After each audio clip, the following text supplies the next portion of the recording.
ప్రియ సహోదరి సహోదరుడా, యేసయ్య అడుగు జాడల్లో నీవు నడుస్తున్నావా? పరిశుద్ధాత్మ సహవాసము కలిగి నీవు ఉన్నావా?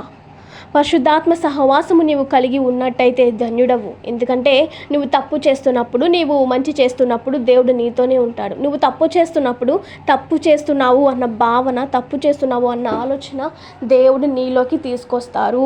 నువ్వు తప్పు ఆలోచన చేస్తున్నప్పుడు, తప్పుగా మాట్లాడుతున్నప్పుడు, తప్పు దృశ్యాలు చూస్తున్నప్పుడు పరిశుద్ధాత్మ దేవుడు నీలో ఉండి నువ్వు తప్పు చేస్తున్నావు అని చెప్పి దేవుడు నీతో మాట్లాడతారు. ఆ తప్పును, ఆ గద్దెంపును సరి చేసుకొని నువ్వు మంచిగా ఉంటే, ఆ తప్పుని నువ్వు వెంటనే దేవుని దగ్గర ఒప్పుకుంటే నీవు ధన్యుడవు.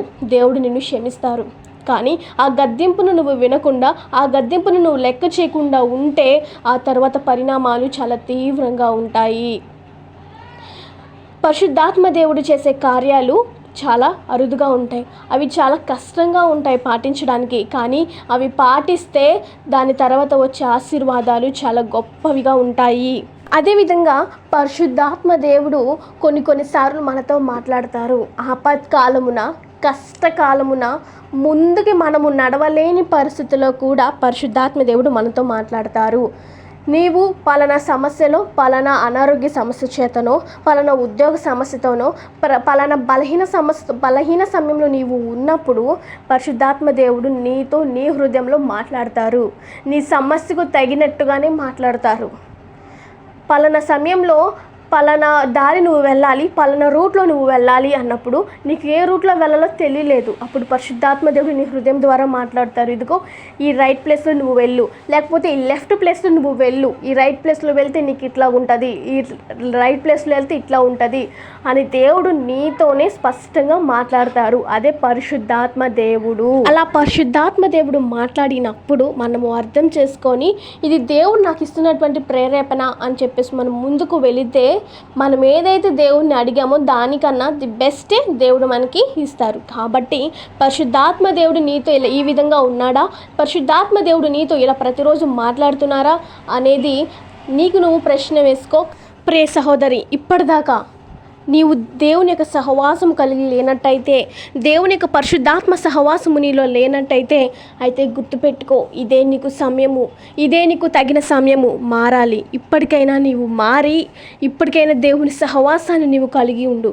ఒకవేళ సరైన సహవాసము నువ్వు కలిగి లేనప్పుడు, నువ్వు దేవునితో సరైన సంబంధము లేదు అన్నప్పుడు, ఇప్పటి నుంచైనా నీ సంబంధాన్ని దేవునితో చాలా చక్కగా ప్రారంభించు.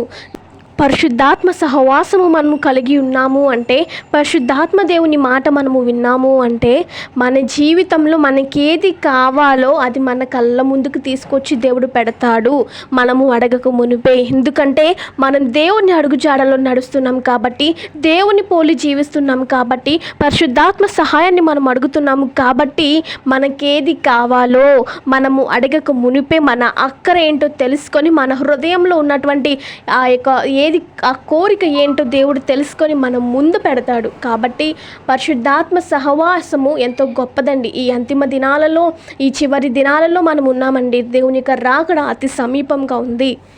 దేవుని యొక్క రాకడ రావడానికి ఇంకెన్నో సంవత్సరాలు ఉందిలే, ఇంకెన్నో రోజులు ఉందిలే, అప్పుడు సిద్ధపడదాము, అప్పుడు ముందుకు వెళ్దాము అనుకుంటాకి కుదరదండి. వచ్చేస్తుంది దేవుని రాకడ, అతి దగ్గరలోనుంది.